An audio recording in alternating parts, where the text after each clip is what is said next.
Senhor. Graças a Deus. Deixa eu ver quem está feliz essa noite. Quero agradecer a Deus por mais oportunidades que Ele nos concede estar conosco. Quero agradecer ao pastor Antônio, ao presidente Escão, ao doutor Romero. Que o Senhor Deus continue abençoando essa igreja do Senhor. Meus irmãos, abra sua Bíblia, por favor. Primeiro livro da Bíblia, livro de Gênesis. Gênesis capítulo 38.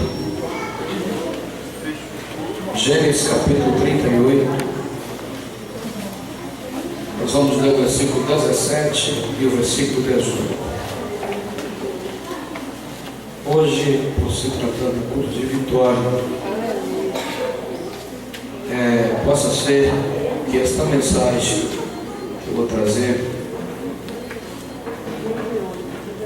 não seja uma mensagem específica. E eu posso não arrancar muito glórias a Deus aqui esta noite.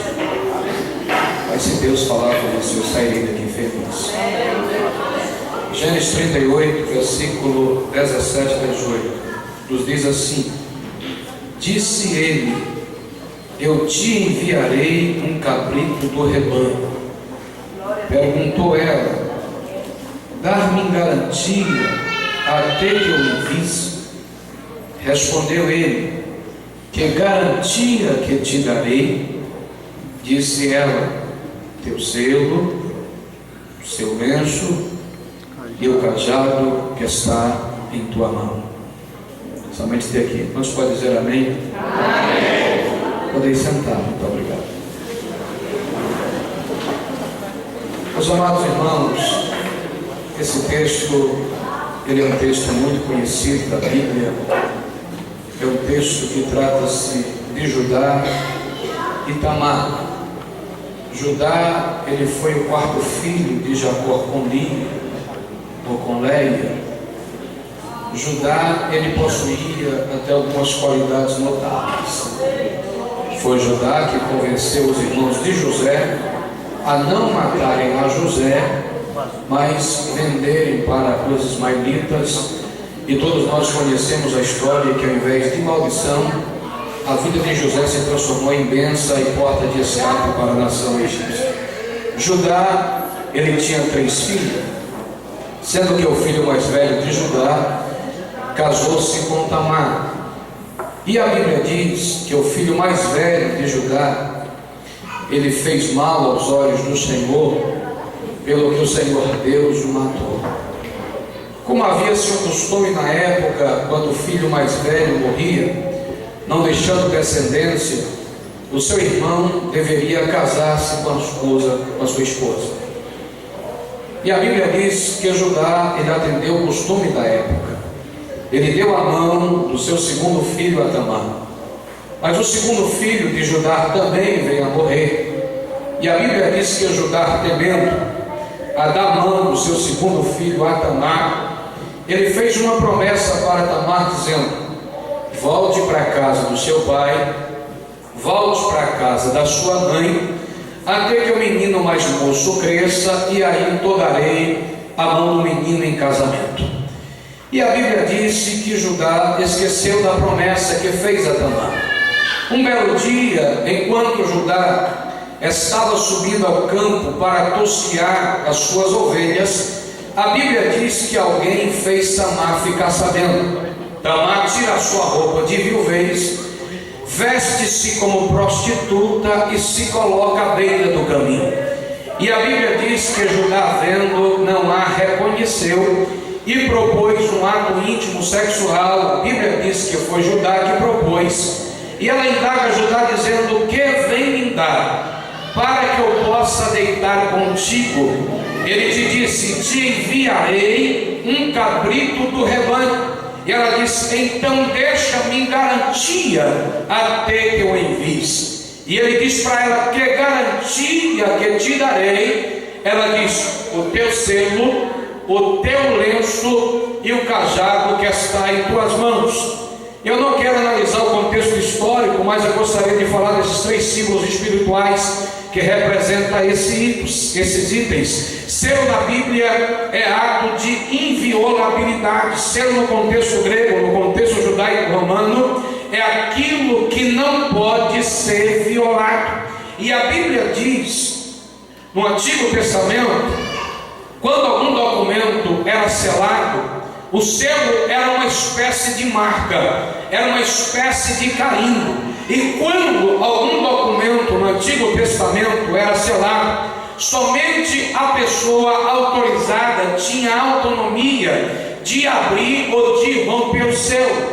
No dia que nós aceitamos a Jesus, nós recebemos o Espírito Santo como dádiva, como presente de Deus. E Paulo escreve aos Efésios capítulo 2, versículo 22, Paulo diz: pois sois edificados para a habitação de Deus em Espírito. Em Efésios capítulo 4, versículo 30, Paulo diz: não extingais o Espírito Santo, nos quais foste selado para o dia da redenção. A Bíblia diz, quando Paulo diz aos Coríntios, que nós nos tornamos morada, habitação de Deus em Espírito, e temos a marca do selo de Deus na nossa vida. Paulo falou certa feita, dizendo: trago no meu corpo as marcas de Cristo. Em Apocalipse capítulo 9, a Bíblia diz, quando foi liberado aquele exército de gafanhotos para perseguir aqueles que ficaram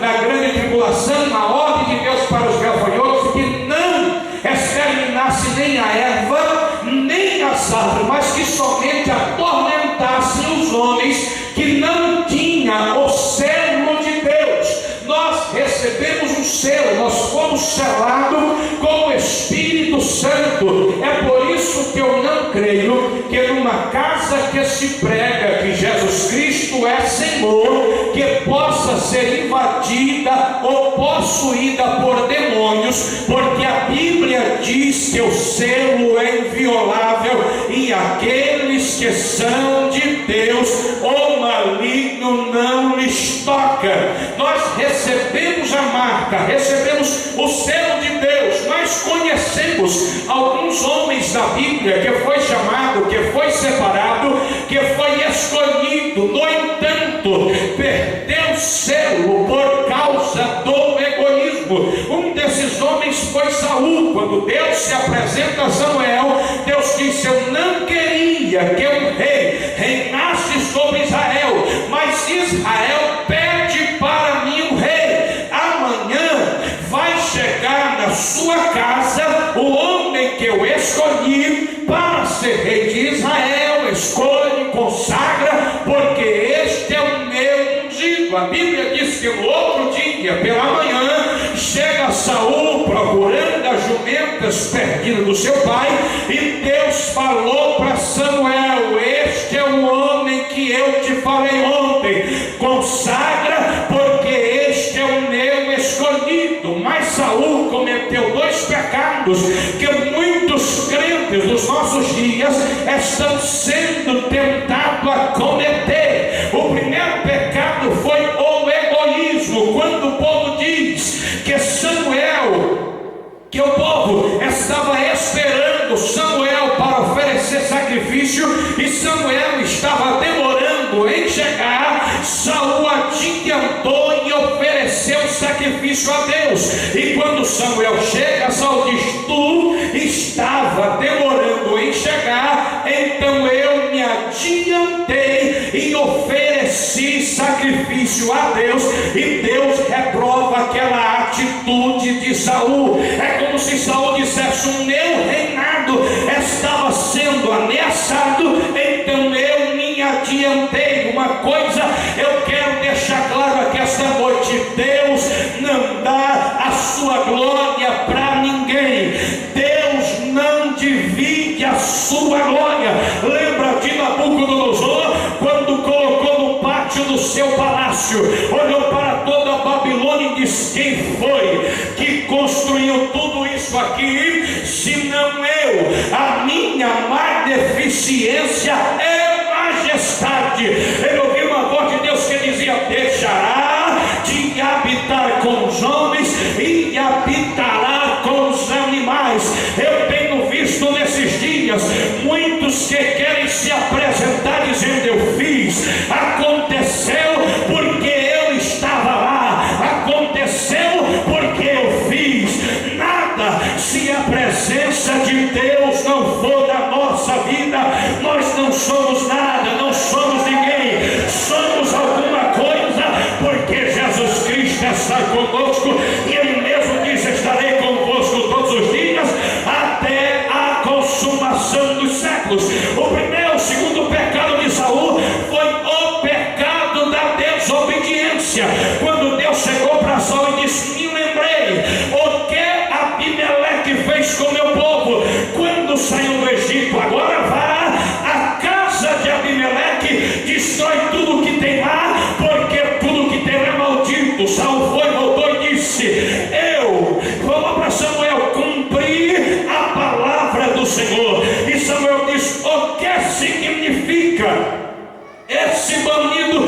Depois de cabras que ouça o meu ouvido. E Saul diz: porque o povo me compungiu a trazer o melhor do gado e das ovelhas para sacrificar ao Senhor. E Samuel diz: você não sabe que Deus prefere obediência do que sacrifício, e que é melhor obedecer do que sacrificar?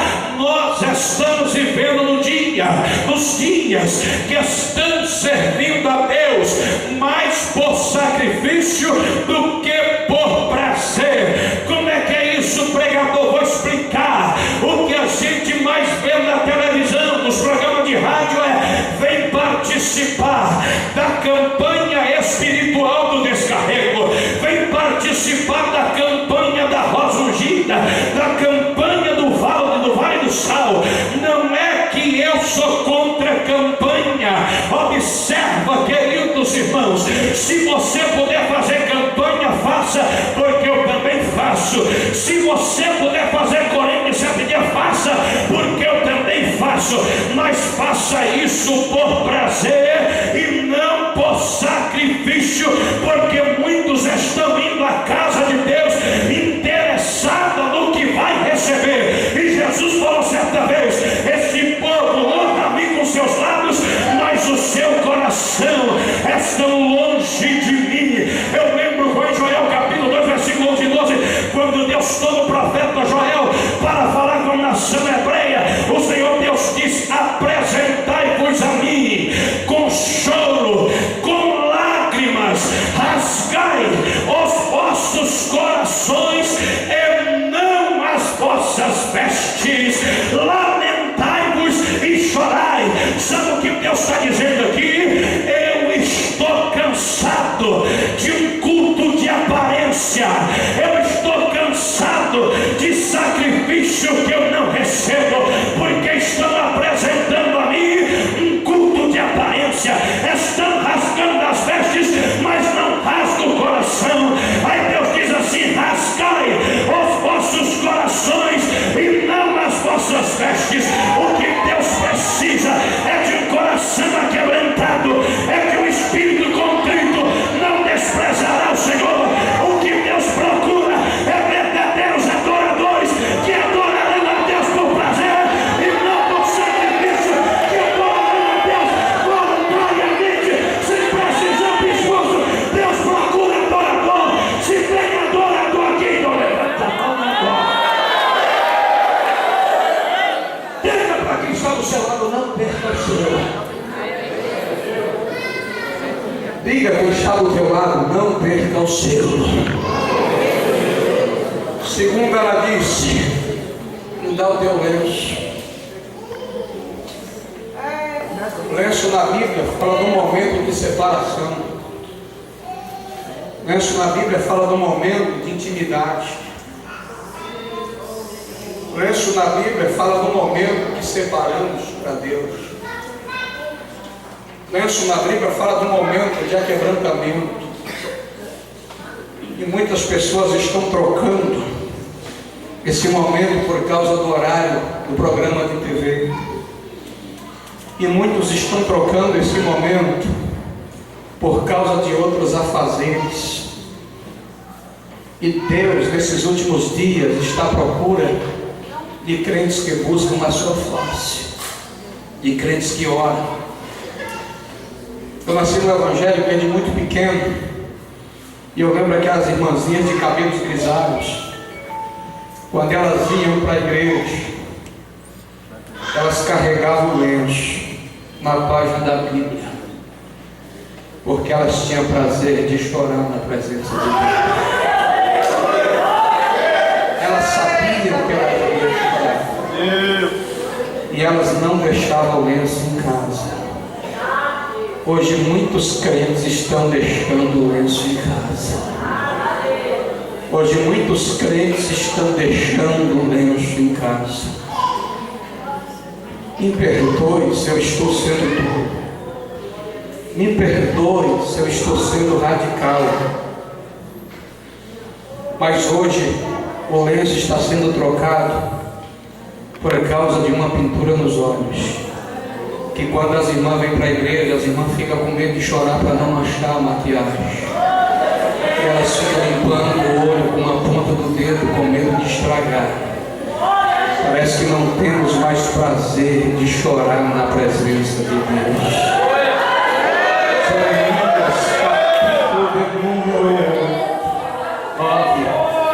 Jeremias disse: Oxalá, se a minha cabeça se transformasse em manancial de águas, e os meus olhos rios de águas vivas, eu iria chorar dia e noite, por causa da ferida do meu povo. Salmo 30, versículo 5, o salmista disse: o choro pode durar uma noite, mas a alegria vem. Aqui está a expressão do salmista que descansa nas misericórdias de Deus. Mesmo sabendo que a noite parece ser longa e o pranto parece não cessar, ele tem a alegria por tão certa que ele fala dela no presente. Ele não está dizendo a alegria vem, ele não está dizendo a alegria virá, mas ele está dizendo a alegria vem ao amanhecer. Ainda que a noite está parecendo longa para você, mas se você tem derramado as suas lágrimas, tem certeza que Deus está olhando e Deus está trazendo resposta para essas lágrimas nesta noite. Salmo 121, versículo 6, aquele que leva, 126, versículo 6, aquele que leva a preciosa semente andando e chorando, voltará alegre consigo, trazendo seus molhos. Jeremias 31, 17, reprime a tua voz de choro e as lágrimas dos teus olhos, porque haverá recompensa para o teu trabalho, diz o Senhor dos exércitos. Ezequiel capítulo 9, a Bíblia diz que Ezequiel ele teve uma visão de homens armados entrando em Jerusalém. Era exatamente o juízo de Deus que estava sendo estabelecido em Jerusalém. A ordem de Deus era que os homens armados exterminassem homens, crianças, velhos, não deixassem ninguém. Mas Ezequiel disse: enquanto eu estava observando os homens armados entrar em Jerusalém, eu vi um homem vestido de linho finíssimo, e ele estava com um tintoeiro na mão. E eu vi a voz que dizia os homens armados, dizendo: não matem ninguém, até que seja marcado com tinta o número daqueles que ainda chora sobre o meu altar. Eu lembro de Esdras, quando deixou o Império Medo-Persa para restaurar o culto a Deus em Jerusalém. Esdras chega em Jerusalém e começa a chorar, porque os homens de Jerusalém haviam casado com mulheres estrangeiras, atitude que a lei de Deus proibia, para que o povo de Deus não se misturasse com o paganismo. Se fosse algum de nós, na maioria das vezes, preparava uma mensagem específica, um sermão confrontador. Esdras não. Tirou a sua capa, ajoelhou nas ruas de Jerusalém e começou a chorar dizendo: Deus, os nossos pais pecaram, mas nós fizemos pior do que os nossos pais, porque persistimos em nosso pecado. E a oração de Esdras foi: perdoa-os, ó Pai. No final da tarde, alguém estava vindo da zona rural, avistou Esdras chorando e dizendo: perdoa, Deus. Bateu no ombro de Esdras e disse: homem, pare de chorar, porque nós estaremos contigo, arrependeremos dos nossos pecados, para que também sejamos participantes das bênçãos de Deus. Paulo, quando respeita a igreja de Éfeso, em Atos capítulo 20, versículo 30, Paulo diz: 3 anos não cessei dia nem noite para demonstrar a cada um de vós com lágrimas. 2 Coríntios capítulo 12, versículo 21, Paulo diz: quando eu chegar aí eu vou chorar por aqueles que pecaram e não se arrependeram. Quem chora tem vitória diante de Deus. Quem derrama lágrimas diante de Deus não fica pelos cantos, porque Deus vem, Deus conhece todas as coisas, e esta noite Ele está descendo com a sua vitória para fazer milagre acontecer na tua vida. Tem certeza que vai ter cântico de vitória no arraial. Essas lágrimas não vai perdurar. Deus está descendo com milagre, Deus está descendo com vitória. Vai ter vitória, vai ter vitória, vai ter vitória, vai ter vitória, vai ter milagre na tua casa. Olha para quem está do seu lado, diga para ele: não esqueça o Lemos. Diga a quem está do seu lado: não esqueça o Lemos em casa. Eu lembrei de um certo irmão crente, chegava na igreja e dizia assim: glória. O glória dele era meio engasgado: glória. O dia que ele chegava na igreja, todo mundo sabia que ele chegava porque ouvia os glória a Deus dele. No dia que ele não vinha, as pessoas também sabiam, porque não ouviam o barulho dele.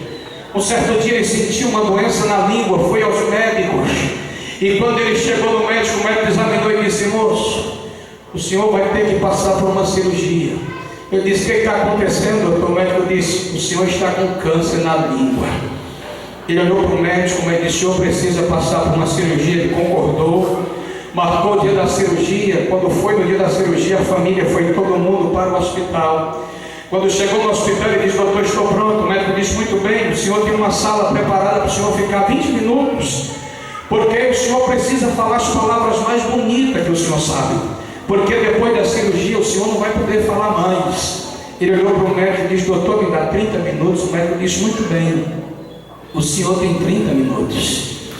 Ele entrou na sala, reuniu a família, e a única coisa que ele dizia e começou a dizer foi: glória, glória, aleluia. Ele chorava e dizia: glória, aleluia. Alguns da família não entendiam porque ele estava: glória, glória, glória, glória. 15 minutos ele: glória, glória.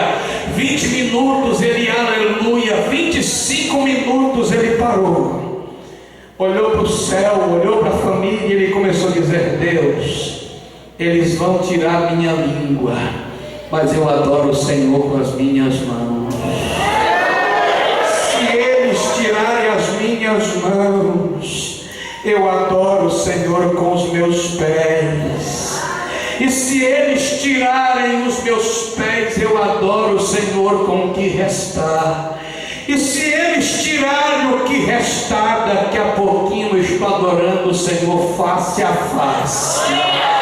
Termina a oração, ele entra na sala de cirurgia, deita na maca, diz: doutor, estou pronto.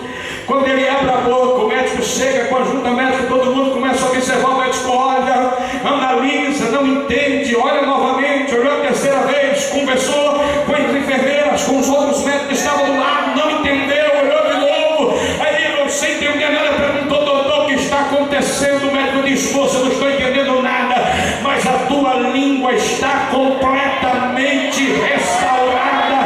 Ele deu um pulo em cima da maca, saiu fazendo aviãozinho do hospital, e gritando: eu sabia, eu sabia, eu sabia, eu sabia.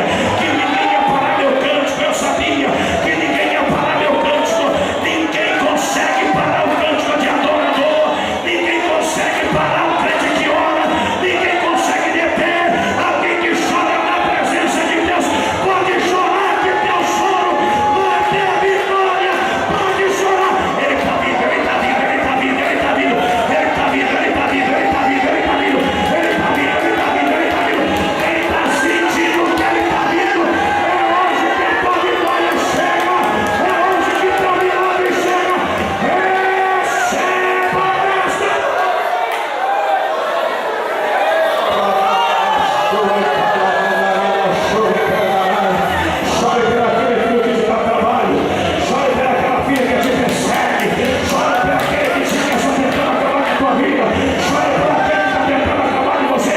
Chore por ele, porque a tua oração tem vitória. A tua lágrima tem vitória. A tua oração tem vitória. Deus está vindo esta noite aqui. Eu estou ouvindo o barulho. Deus está vindo esta noite aqui. Deus está vindo esta noite aqui. Deus está vindo esta noite aqui. Já tem crente aqui recebendo. Já tem crente aqui recebendo. Já tem crente aqui recebendo. Já tem crente recebendo aqui. Já tem crente recebendo aqui. Já tem crente recebendo aqui. Deixa eu ver quem está pegando. Deixa eu ver quem está recebendo.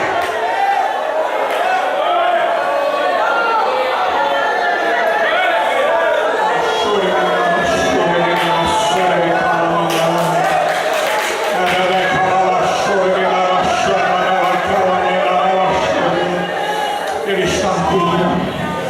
Ele está aqui mais uma vez, por favor. Segura na mão de quem está do seu lado e diga: não esqueça o lenço. Segura na mão de quem está do seu lado mais uma vez, diga para ele: não esqueça o lenço. Ele demonstra a tua intimidade com Deus. Ele demonstra o teu momento de intimidade com Deus.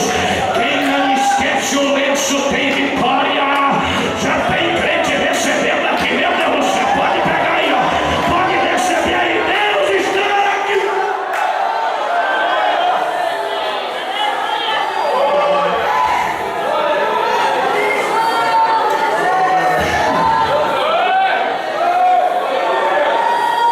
Eu percebo. Segundo ela disse, me dá o teu lenço. Mas quando chega no cajado, ela não diz assim: me dá o teu cajado. Ela diz assim: me dá o cajado que está em tuas mãos. O que eu aprendo aqui: cajado na Bíblia é símbolo de autoridade. Cajado na Bíblia é símbolo de responsabilidade. Nós recebemos algo da parte de Deus que não é nosso, não é propriedade nossa. Os dons de Deus que está na nossa vida não é nosso. A autoridade de Deus que está na tua vida não é tua, é dele. E a Bíblia diz que ele vai pedir conta de tudo que se passou. E ele diz: aquele que lhe mais é dado, mais lhe será cobrado. Foi exatamente quando Judá estava subindo ao campo para tosquear suas ovelhas, que o laço estava lá no meio do caminho. Sabe o que eu estou dizendo? Enquanto o irmão estiver subindo para o campo para cuidar das ovelhas de Deus, é que o laço está sendo posto no meio do caminho. Mas aquele que te escolheu é poderoso para ajudar você a ir até o fim. Deus chamou você porque Deus tem uma obra na tua vida. Deus olhou para você e Deus viu em você alguém especial. Deus olhou para você e viu em você alguém que Ele escolheu para usar. E Deus diz assim: eu preciso usá-lo, eu preciso colocar algo precioso dentro dele. E Paulo diz que dentro de uma casa existe vários vasos, vasos de honra e vasos de desonra. Mas Paulo diz: mas nós temos um tesouro dentro do vaso de barro. Observa que Paulo aqui não está valorizando o exterior. Paulo está valorizando exatamente o que está dentro do vaso. Sabe o que eu estou dizendo aqui? Paulo está valorizando exatamente o que está dentro de você. Dentro de você existe algo especial que Deus entregou. Você é templo, é morada, habitação de Deus em espírito. E Deus te escolheu para que você pudesse, através da tua vida, atrair outras pessoas a Ele. Se é uma coisa que Jesus disse em Mateus capítulo 5, versículo 14, Ele diz: vós sois a luz do mundo. Versículo 16, Ele diz: para que vossa luz se resplandeça diante dos homens, e os homens vejam as vossas boas obras e glorifiquem a Deus. O que Jesus que Jesus ensinou no Sermão da Montanha, que a igreja precisa dar ao mundo além do que o mundo espera. Lembra quando Jesus disse: se alguém te pedires emprestado, não espere receber de volta. Se alguém te pedir a capa, deixe que leve também a túnica. Se te pedir para ir uma milha, vá duas. Sabe o que Jesus está dizendo? Eu quero que você faça além daquilo que espera de você. O que é isso que ele está dizendo? Eu quero te usar de uma forma sobrenatural que o mundo não vê nem teme, mas assim que eu quero te usar. Mas primeiro ele disse em Jeremias 33:3: clamas a mim, responder-te-ei, anunciar-te-ei coisas grandes e firmes que não sabe o que é isso. Deus está dizendo: chega mais perto, se aproxima mais, eu quero me revelar a você. O que eu quero é mostrar coisas grandes que muitos não entendem. Sabe o que Deus está dizendo? Eu quero te revelar coisas profundas e tremendas, mas chegue mais perto, se aproxima mais e não negocie nem troca aquilo que eu te dei, porque nós estamos vivendo dias em que muitos têm negociado aquilo que Deus deu. Muitos estão negociando, vendendo o cajado. Se é uma coisa que nós não podemos é negociar aquilo que não é nosso. Nós não podemos vender. Eu lembro quando chamaram Micaías para profetizar para Acabe. Chamaram Micaías e disseram: todos os profetas que se assentam e comem na mesa do rei profetizaram em favor do rei. Vê se você não transmita algo diferente. Micaías diz: tudo que o Senhor me disser, isto eu falarei. Quem é profeta? Ele que profeta que se preza, ele não se vende. Profeta que se preza não negocia o seu chamado, não negocia o seu ministério. Eu lembro Ezequiel 22:30, quando Deus chama o profeta e diz: procurei entre eles um homem que se pusesse na brecha diante de mim e intercedesse por essa terra para que eu não a destruísse, mas eu não achei nenhum. Havia 4 classes por intermédio dos quais Deus transmitia o seu recado ao povo. A primeira classe eram os atalaias. Os atalaias não estavam na brecha. A segunda classe eram os príncipes. Os príncipes eram os pastores da época. Ele também não estava na brecha. A terceira classe, os sacerdotes. Os sacerdotes haviam profanado os cerimoniais da lei de Deus. A quarta classe eram os profetas. Os profetas haviam covardemente se vendido, negociando o seu chamado, e não estavam na brecha diante de Deus. Deus chama Jeremias capítulo 5 e diz lá em volta: pelas ruas e pelas praças procure alguém que eu possa usar. Já Isaías disse que ele mesmo saiu a procurar, não encontrando, mostrou-se espantado. O que eu estou dizendo é que Deus está à procura de profetas, profetas que não se vendem, profetas que não se corrompem, mas profeta que fala a verdade, profeta que fala tudo o que Deus manda. Sabe o que eu estou dizendo? Deus está procurando alguém que seja fiel, que entregue o seu chamado a Ele e diz: eu estou aqui na dispensação de Deus, que agrade a uns ou que agrade a outros, mas eu sou chamado por Deus e eu vou entregar tudo que Deus me mandar falar. Lembrei-me do profeta que Deus chamou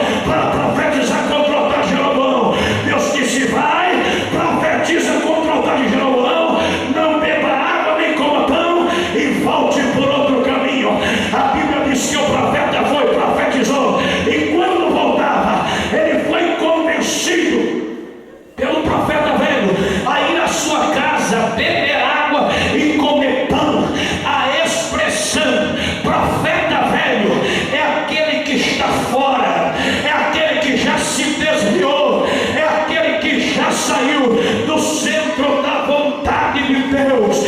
Quantos profetas velhos existem em nosso meio, homens que já perderam a visão, homens que estão cegos, mas Deus está levantando um novo exército e só vai manter em campo de batalha aqueles que bebem água com a mão e com a outra segura a espada para vencer os midianitas. Eu tenho visto outros que têm chegado e querem ser verdadeiras celebridades no meio da igreja. Deus não chamou você para ser celebridade. Deus não chamou você para ser profissional da oratória. Deus não chamou você para ser profissional da pregação. Deus não chamou você para fazer volta na voz e dizer que canta bonito. Deus chamou você para ser profeta. Deus chamou você para denunciar os pequenos que estão existindo nessa nação. Deixa eu ver se tem profeta. Deixa eu ver se tem profeta. Deus quer levantar. Deus quer levantar uma geração de profeta. Deus quer levantar uma geração de profeta. Não venda o teu chamado. Não negocia o teu chamado. Não negocie aquilo que Deus te deu. Porque Deus vai te honrar. Deus vai te honrar. Deus vai te honrar. Deus vai honrar você. Deus vai te exaltar. Por onde você passa, somente seja fiel. Seja fiel. Seja fiel. Seja fiel que Ele vai te exaltar. Seja fiel que Ele vai te honrar. Não negue aquilo que Deus te deu. Não venda aquilo que Deus te deu. No ano de 2010 eu estava lá no estado do Pará, Presbítero Ramos, que os muitos irmãos aqui conhecem, estava comigo. Nós estávamos numa cidade para ministrar, e um dos pastores daquela cidade nos procurou e disse: quanto foi que a igreja tal está pagando de cachê para vocês pregarem aqui? Eu dobro o cachê de vocês para vocês não pregar lá. Eu fiquei meio sem graça, olhei para o pastor e disse: pastor, me desculpe, eu até me sinto intimidado em falar para o Senhor, mas eu quero dizer uma coisa para o Senhor: nós não estamos vendendo o nosso ministério, nós não negociamos a palavra de Deus, pastor. Nós não somos negociantes do reino. Se Deus quiser honrar a nossa vida, independente do Senhor ou da sua igreja, Deus vai nos honrar, porque o nosso compromisso aqui é com Ele. Se Ele quiser honrar, Ele não depende de nós, não depende do Senhor para honrar a nossa vida. Ele vai honrar porque Ele quer. Diz meu pastor: Deus abençoe, passe bem. Sabe o que eu estou dizendo para você? O que Deus tem na tua vida não custou dinheiro nenhum. E muitos ainda vai para cima do público e diz: eu recebi porque eu paguei o preço já foi pago. Jesus pagou na cruz do Calvário. Ele já te comprou, Ele já te comprou. O teu chamado é dele, a tua vida é dele. Deixa eu ver quem é de Deus aqui, deixa eu ver quem é de Deus, deixa eu ver quem é de Deus. Então escute o que eu vou dizer para você. Então seja a boca de Deus na terra. Deixa Ele te usar, deixa Ele te levantar, deixa Ele falar através de você. Entrega tudo, entrega tudo, entrega tudo. Deixa Deus levantar a tua vida, deixa Deus usar você. É tempo dessa igreja, é tempo dessa igreja, é tempo dessa igreja, é tempo dessa geração, é tempo da nossa geração. Pegue na mão de quem está do seu lado, com cara de profeta. Segura firme na mão dele. Isso aqui é sério que eu vou dizer para você esta noite. Diga para quem está do seu lado: não venda o teu cajado, não negocie o que não é teu, e Deus vai honrar o teu ministério.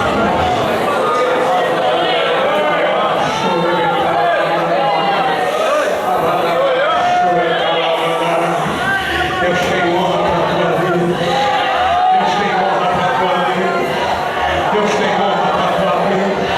Deus tem honra para a tua vida pelo poder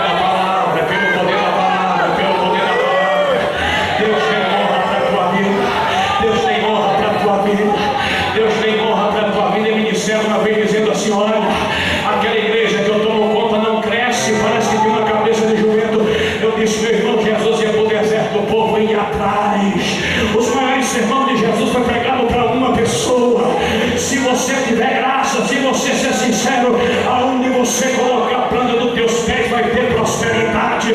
Aonde você entrar, Deus vai te honrar. Ele quer levantar a tua vida no sobrenatural. A graça de Deus quer se manifestar através de você nesta noite. Então adore, adore, adore, adore, adore, adore, adore.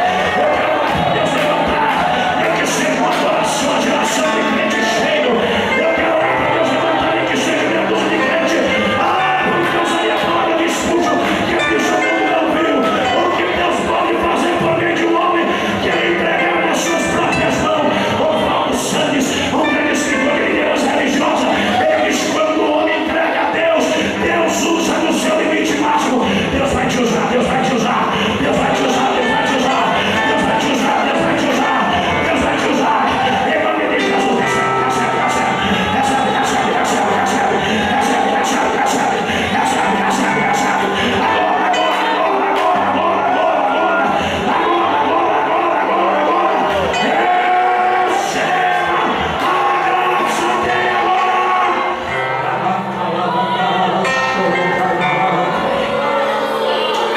Receba a graça dele agora.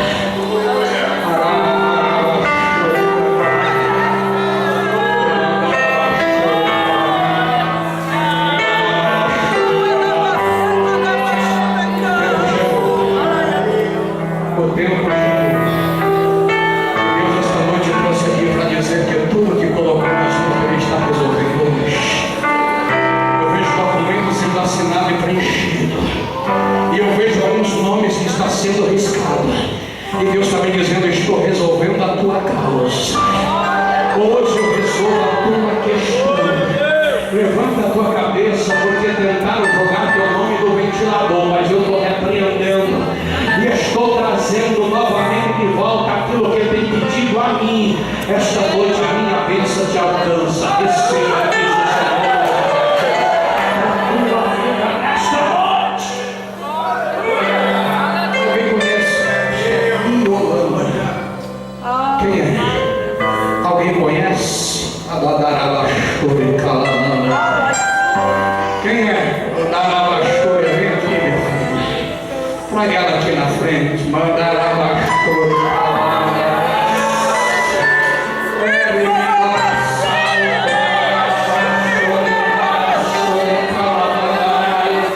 Deus está nessa noite aqui neste lugar.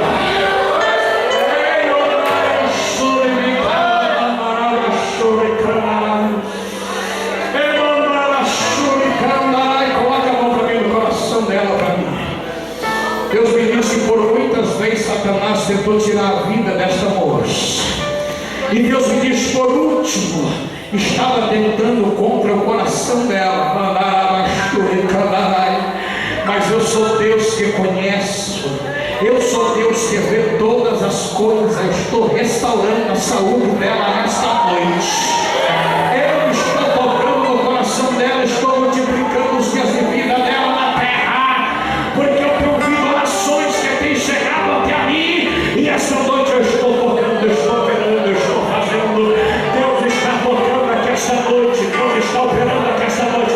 Quem está enfermo aí, levanta a mão, Deus também dizendo que está curando. Receba, receba, receba, receba, receba, receba, receba, receba o milagre, receba o milagre, receba o milagre, receba o milagre.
assim no estômago dela. Uma irmã está do lado dela, coloca a mão no estômago dela para mim, por favor. Olha para mim, filha.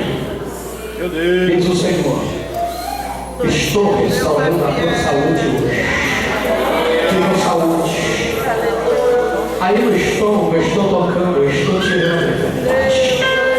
Eu vejo Deus tocando no teu sangue. Deus está tocando no teu sangue. Eu vejo Deus fazendo uma cirurgia na tua saúde agora. É sério. É sério. Não vai para a mesa de cirurgia, porque Deus está te operando nesta noite. Recebe, recebe, recebe, recebe, recebe, recebe em nome de Jesus. Em nome de Jesus, as tuas lágrimas chegou diante de Deus. E Deus está respondendo essa noite. Deus está respondendo essa noite. Deus está. Receba agora a tua vitória agora. Você preta aqui rapidinho, está limpando a luz.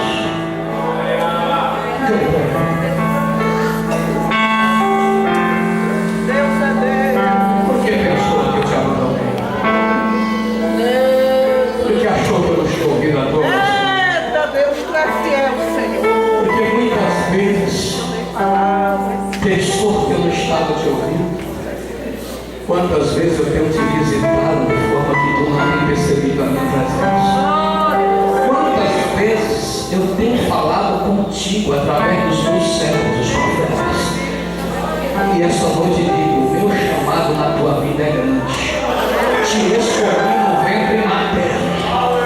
E te digo mais: erga a tua cabeça que eu cuido da tua vida. Eu conheço as tuas necessidades, o que você precisa. E tudo quanto tem falado comigo, eu sou conhecedor, diz o Senhor. Agora não temas, porque a partir desse dia eu preparei a tua vitória e te digo: tens uma obra na tua vida. Abra a tua boca e não temas, porque muitas vezes se intimidade em falar do meu nome, mas eu coloco autoridade nos teus lábios nessa noite.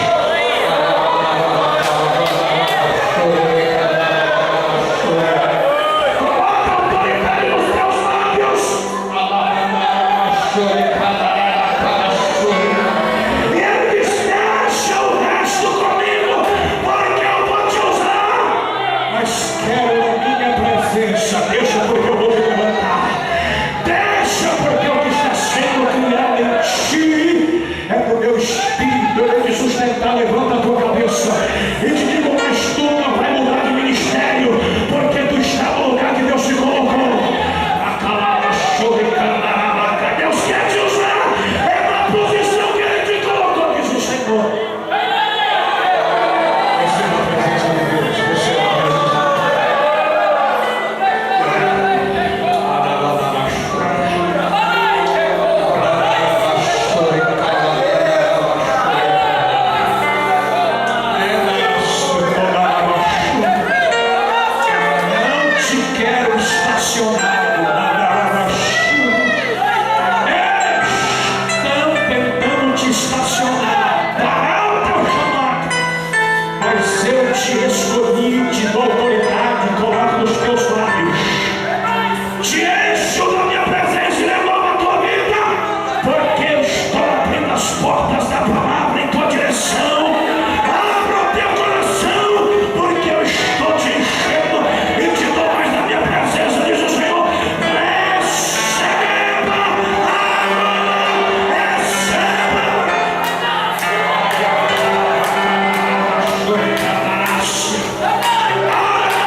especial na sua vida. Você está muito distante de Jesus. E o Pai está te esperando há muitos anos. Está te chamando de volta, filho. Uma grande festa dos céus está sendo preparada para receber você. E esta noite Ele está te convidando. Não endureça o seu coração. O Pai te espera de braços abertos, está dizendo: vem. Onde está a primeira pessoa para Jesus? Onde está a primeira pessoa para Jesus? Ele está te esperando. Ele está te esperando.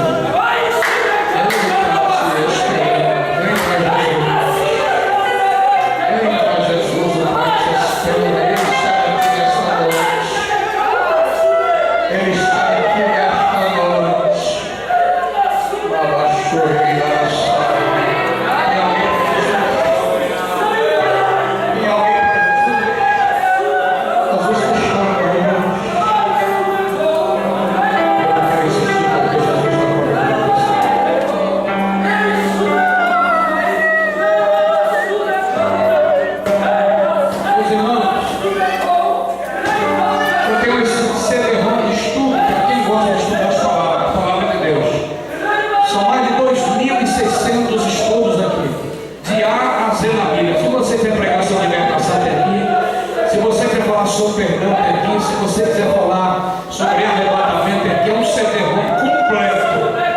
E além desse CD-ROM que eu tenho aqui, eu tenho também um DVD para criança. Mais de 5 horas do Antigo e do Novo Testamento. Então, ao invés de você deixar seu filho ir assistindo o Pica-Pau, quebrando tudo, dê um CD de desenho para ele, ensinando a palavra de Deus, que ele vai crescer nos caminhos do Senhor. Vou fazer uma promoção para você abençoar. O DVD e o CD custa 10.